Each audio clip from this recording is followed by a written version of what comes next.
Friends, ఈ life లో మనం ఎక్కువ బాధపడేది కంపారిజన్ మెంటాలిటీ వలన. ఈ కంపారిజన్ మెంటాలిటీ మాత్రం నిజంగా చాలా తీక్షణంగా మనకు బాధపడుతుంది మిత్రమా. సో ఆ కంపారిజన్ మెంటాలిటీ నుంచి ఎలా బయటపడాలన్నది ఒక లైవ్ ఎగ్జాంపుల్ తో మీకు ఈరోజు చెప్పబోతున్నాను మిత్రమా. వందే మాత్రం. Hello friends, welcome to your channel motivational journey, ఒక మహోన్నతమైన మార్పు కోసం.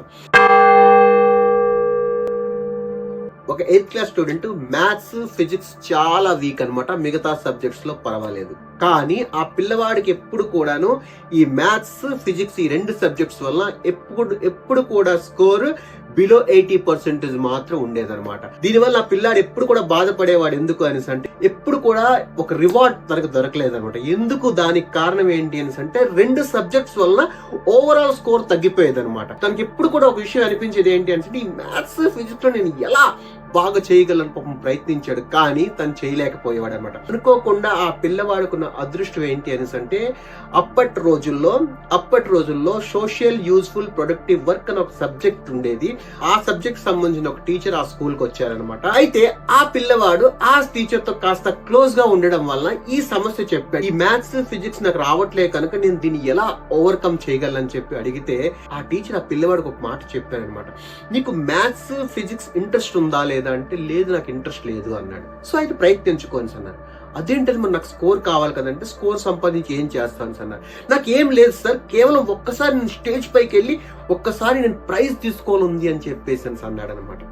ఓ, నువ్వు స్టేజ్ పైకి వెళ్ళి ఒక ప్రైజ్ సంపాదించాలని చెప్పేసి ఆ కాంపిటీషన్ లో నువ్వు మ్యాథ్స్, ఫిజిక్స్ పైన వర్క్ చేయాలనుకుంటున్నావా?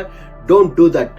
కానీ నువ్వు ఒక విషయం పైన ఏదైనా మాట్లాడగలవు, ఒకసారి ట్రై చేయని చెప్పేసి ఎలాగా మనకి ఎల్లుండి డిబేట్ కాంపిటీషన్ ఉంది, నువ్వు ఒకసారి ట్రై చేయి, నువ్వు నేమ్ ఇవ్వు అని అన్నారు. అప్పటి వరకు ఆ పిల్లాడు ఎప్పుడు కూడా డిబేట్ లో పాల్గొనలేదు. కానీ ఆ సార్ ఒక సీక్రెట్ చెప్పారు. టాపిక్ ఏంటి అని అంటే science is a boon or a curse. అంటే విజ్ఞానం ఒక శాపమా లేకపోతే వరమా? Science is a boon, science ఒక వరం అని చెప్పేసి అందరూ మాట్లాడడానికి చాలా మంది పేర్లు ఇచ్చారనమాట. కానీ ఈ పిల్లాడికి ఏం చెప్పారంటే ఆ సార్ ఏం చెప్పారంటే నువ్వు సైన్స్ ఈజ్ ఏ కర్స్ అని చెప్పేసి ఇప్పుడు నువ్వు మాట్లాడని అన్నారు. నిజంగా చెప్పాలంటే విజ్ఞానం, సైన్స్ అన్నది ఒక వరం ఈ ప్రపంచానికి. చీకటి అయిపోతే వెలుతురుకు తీసుకొచ్చి ఎంత చేసింది సైన్స్ చెప్పండి. ఈ సైన్స్ ఒక శాపం అని చెప్పాలంటే ఎంత కష్టం చెప్పండి. కానీ ఆ పిల్లవాడికి ఆ సార్ కన్విన్స్ చేశారు. సైన్స్ వల్ల వచ్చే అనర్థాలని చెప్పారనమాట. దానివల్ల ఆ పిల్లాడు చాలా చక్కగా ప్రిపేర్ అయ్యాడు. తర్వాత కాంపిటీషన్ లోకి వెళ్ళాడు and he got the first prize. అక్కడి నుంచి ఆ పిల్లడు ఆగిపోలేదనమాట. వాడికి అర్థమైంది ఏంటి అని అంటే నాకు ఈ రాని ఫిజిక్స్, మ్యాథ్స్ పైన ఎక్కువ కాన్సన్ట్రేట్ చేసి టైం వేస్ట్ చేసి వాళ్ళతో కంపేర్ చేసుకొని నేను అటు వెళ్లే కన్నా ఒక స్టేజ్ పైకి వెళ్లి ప్రైజ్ తీసుకునే 1 నిమిషం కన్నా స్టేజ్ పైన 10-15 నిమిషాలు మాట్లాడే ఈ లైఫే బాగుందని చెప్పేసి ఆ పిల్లవాడికి అనిపించింది. కానీ అప్పటి నుంచి ప్రతి డిబేట్ లో స్కూల్ నుంచి మళ్ళా కాలేజ్ లైఫ్, మళ్ళా జాబ్ లైఫ్ వెళ్ళిన వరకు కూడాను ఎప్పుడు కూడా పబ్లిక్ స్పీకింగ్ కోసం మాట్లాడేవాడు అనమాట.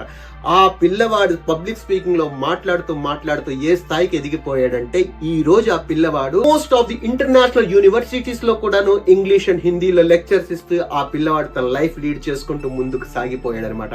ఫ్రెండ్స్, ఇప్పుడు మీకు ఆశ్చర్యకరమైన విషయం ఏంటి అని అంటే ఆ టీచర్ ఎవరో కాదు, అహ్మద్ హమీద్ సార్ అని చెప్పేసి ద గ్రేట్ టీచర్, ప్రాతస్మరణీయులు. అటువంటి టీచర్ చెప్పిన గైడెన్స్ లో ఇప్పుడు ఏ పిల్లవాడి కోసం అయితే నేను చెప్తున్నా ఆ పిల్లవాడు ఎవరో కాదు మిత్రమా, మీ ముందు మాట్లాడుతున్న నేనే అనమాట. ఇంతవరకు నేను నార్థన్ పార్ట్స్ లో ఎక్కువ నా లెక్చర్స్ ఉన్నాయి. తెలుగు నా మాతృభాష అయినప్పుడు కూడా తెలుగు చక్కగా రాదు, కానీ నేను ప్రయత్నిస్తూ ఈ రోజు మీతో నేను మాట్లాడుతున్నాను. ఇది నా అచీవ్మెంట్ అనమాట. అంటే నేను చెప్పొచ్చేది ఏంటి అని అంటే ఎప్పుడు కూడా మనకి దగ్గర లేని దానికోసం కంపేర్ చేస్తూ బాధపడద్దు. మనకున్న క్వాలిటీని మనం కానీ పెంచుకున్నాం అనుకోండి, ఈ ప్రపంచంలో విశేషమైన ప్లేసెస్ ని మనం అచీవ్ చేయగలం మిత్రమా. So thank you very much for your valuable time. Bharat Mata కీ జై.